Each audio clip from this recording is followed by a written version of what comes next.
प्राचीन भारत में मौर्य साम्राज्य का उदय हुआ, जो इसके इतिहास में एक महत्वपूर्ण काल था। एक दूरदर्शी नेता चंद्रगुप्त मौर्य ने इस विशाल साम्राज्य की नींव रखी।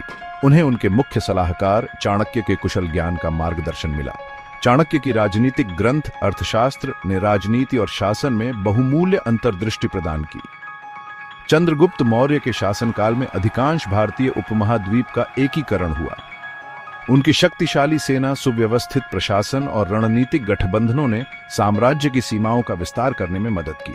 मौर्य साम्राज्य पश्चिम में सिंधु नदी से लेकर पूर्व में बंगाल की खाड़ी तक फैला हुआ था, जिससे सापेक्ष शांति और समृद्धि का दौर स्थापित हुआ।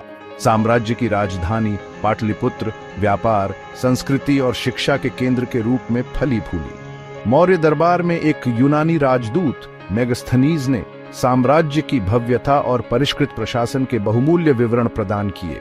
मौर्य युग ने एक एकीकृत और शक्तिशाली भारत की नींव रखी, जिसने इसके राजनीतिक और सांस्कृतिक परिदृश्य पर एक अमिट छाप छोड़ी। महान सम्राट अशोक चंद्रगुप्त मौर्य के पोते गद्दी पर बैठे और साम्राज्य की सीमाओं को आगे बढ़ाया, लेकिन कलिंग युद्ध के बाद उनका बदलाव ही उनकी असली विरासत बना। युद्ध में इतना खून खराबा देखकर उन्हें बहुत पछतावा हुआ और उन्होंने बौद्ध धर्म अपना लिया। अशोक ने हिंसा छोड़ दी और बौद्ध धर्म के सिद्धांतों शांति, अहिंसा और करुणा पर आधारित धम्म की नीति अपनाई। उन्होंने अपने पूरे साम्राज्य में स्तंभ बनवाए, जिन पर नैतिकता, समाज कल्याण और धार्मिक सहिष्णुता को बढ़ावा देने वाले उनके राजाज्ञाएं लिखे थे। बौद्ध धर्म के प्रसार में भारत के अंदर और बाहर दोनों जगह अशोक के संरक्षण ने महत्वपूर्ण भूमिका निभाई। उन्होंने श्रीलंका, दक्षिण पूर्व एशिया और भूमध्य सागरीय दुनिया के कुछ हिस्सों तक धर्म प्रचारकों को भेजा।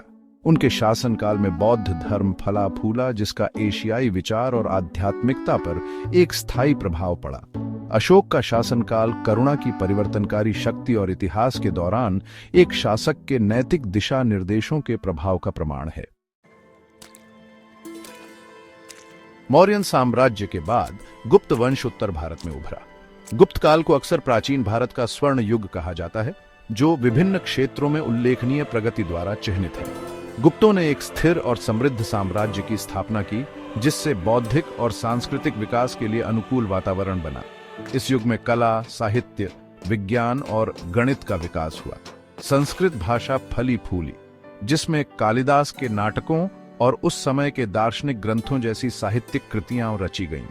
प्रसिद्ध गणितज्ञ आर्यभट्ट ने खगोल विज्ञान, त्रिकोणमिति और शून्य की अवधारणा में महत्वपूर्ण योगदान दिया। गुप्त शिक्षा के संरक्षक थे और उन्होंने नालंदा जैसे प्रसिद्ध विश्वविद्यालयों की स्थापना की, जो दूर दूर से विद्वानों को आकर्षित करते थे। गुप्त साम्राज्य की विरासत न केवल इसकी राजनीतिक स्थिरता में है, बल्कि भारतीय संस्कृति, विज्ञान और बौद्धिक विचारों में इसके स्थायी योगदान में भी है। भारत के इतिहास में इस्लाम का आना एक बहुत बड़ा मोड़ था। 7वीं शताब्दी ईस्वी में अरब व्यापारी भारत के पश्चिमी तट पर इस्लाम लाए थे, लेकिन 13वीं शताब्दी में दिल्ली सल्तनत की स्थापना ने उत्तर भारत में मुस्लिम शासन की शुरुआत की। अलग अलग राजवंशों द्वारा शासित दिल्ली सल्तनत अपने साथ नए प्रकार के शासन, कला, वास्तुकला और सामाजिक ढांचे लेकर आई। इस्लामी और हिंदू परंपराओं के बीच बातचीत से संस्कृतियों का मेल हुआ। भारतीय शैलियों के साथ मिली हुई फारसी कला और वास्तुकला ने शानदार मस्जिदों, मकबरों और महलों को जन्म दिया। इस्लाम की सूफी परंपरा रहस्यवाद और आध्यात्मिक एकता पर जोर देने के साथ भारतीय लोगों के बीच गूंजती रही।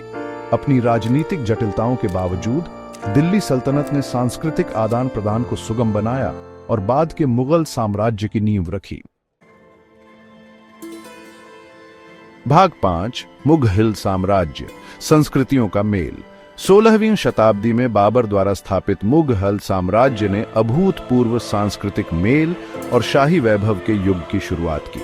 तुर्को मंगोल मूल के मुगलों ने फारसी भाषा और संस्कृति को अपनाया, जिससे एक अनोखा भारतीय फारसी मेल बना, जो कला, वास्तुकला, साहित्य और दरबारी जीवन में व्याप्त हो गया। सबसे प्रसिद्ध मुगल सम्राटों में से एक अकबर को उनकी धार्मिक सहिष्णुता और एक अधिक समावेशी साम्राज्य बनाने के उनके प्रयासों के लिए मनाया जाता है। उन्होंने गैर मुस्लिमों पर जजिया कर को समाप्त कर दिया और अंतर धार्मिक संवाद को प्रोत्साहित किया। मुगल दरबार विभिन्न पृष्ठभूमि के कलाकारों, संगीतकारों और विद्वानों के साथ संस्कृतियों का एक संगम बन गया, जिन्होंने इसकी जीवंतता में योगदान दिया। औरंगजेब के तहत मुगल साम्राज्य अपने चरम पर पहुंच गया। हालांकि उनके शासनकाल में साम्राज्य का क्रमिक पतन भी देखा गया। मुगलों ने भारत के सांस्कृतिक परिदृश्य पर एक अमिट छाप छोड़ी। उनके स्थापत्य चमत्कार, उत्कृष्ट लघुचित्रों और साहित्य और संगीत में योगदान आज भी विस्मय और प्रशंसा को प्रेरित करते हैं। सेक्शन 6, ईस्ट इंडिया कंपनी और उपनिवेशवाद की शुरुआत। 16वीं सदी में यूरोपियन पावर्स का भारत आना भारत के इतिहास में एक नए अध्याय की शुरुआत थी। ब्रिटिश ईस्ट इंडिया कंपनी, जो कि शुरुआत में व्यापार के लिए बनी थी, धीरे धीरे कमजोर होते मुगल एम्पायर का फायदा उठाकर अपना प्रभाव बढ़ाने लगी। 1757 में प्लासी के युद्ध में कंपनी की जीत एक महत्वपूर्ण मोड़ साबित हुई, जिससे वो बंगाल और उसके विशाल संसाधनों पर नियंत्रण कर सकी। ईस्ट इंडिया कंपनी का ध्यान व्यापार से हटकर टेरिटोरियल एक्सपेंशन और पॉलिटिकल डोमिनेंस पर हो गया। उन्होंने भारत के संसाधनों का शोषण किया, अपनी एडमिनिस्ट्रेटिव सिस्टम्स लागू की और स्थानीय उद्योगों को कमजोर किया। कंपनी की नीतियों के कारण वाइड स्प्रेड इकोनॉमिक हार्डशिप और सामाजिक अशांति फैली, जिससे ब्रिटिश राज के खिलाफ रिजेंटमेंट के बीज बोए गए। 1857 का सिपाही विद्रोह, जो जानवरों की चर्बी वाले विवादास्पद राइफल कार्ट्रिजेस के कारण भड़का था, पूरे उत्तर भारत में आग की तरह फैल गया। हालांकि विद्रोह को अंततः दबा दिया गया था, लेकिन यह ब्रिटिश इंडियन रिलेशंस में एक महत्वपूर्ण मोड़ था, जिसके कारण ईस्ट इंडिया कंपनी का अंत हुआ और भारत में ब्रिटिश क्राउन का औपचारिक शासन स्थापित हुआ। 7वां भाग, राष्ट्रवाद का उदय और स्वतंत्रता संग्राम। 19वीं सदी के उत्तरार्ध में भारतीय राष्ट्रवाद का उदय हुआ। पश्चिमी विचारों जैसे स्वतंत्रता और आत्मनिर्णय से परिचित शिक्षित भारतीयों ने ब्रिटिश शासन की वैधता पर सवाल उठाने शुरू कर दिए। भारतीय राष्ट्रीय कांग्रेस यानी आईएनसी की स्थापना 1885 में हुई, जिसने शिक्षित भारतीयों को अपनी शिकायतें व्यक्त करने और अधिक स्वायत्तता की वकालत करने के लिए एक मंच प्रदान किया। 20वीं सदी के शुरुआती दशकों में राष्ट्रवादी भावनाओं में तेजी आई। 1905 में बंगाल का विभाजन, जिसका उद्देश्य हिंदू और मुस्लिम समुदायों को विभाजित करना था, व्यापक विरोध प्रदर्शनों का कारण बना और राष्ट्रवादी आंदोलन को हवा दी।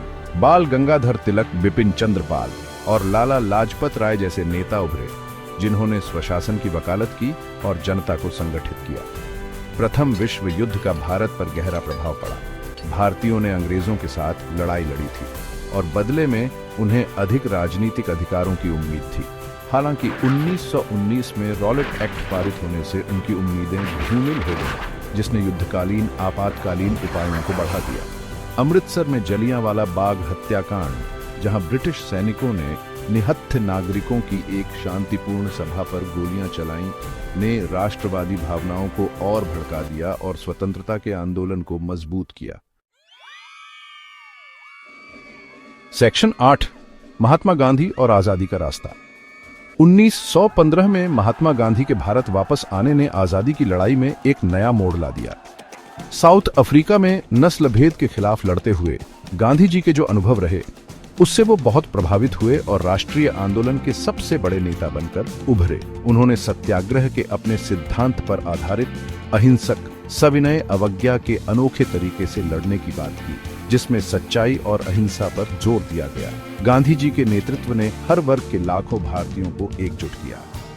उन्होंने अंग्रेजी सामानों का बहिष्कार करने को कहा।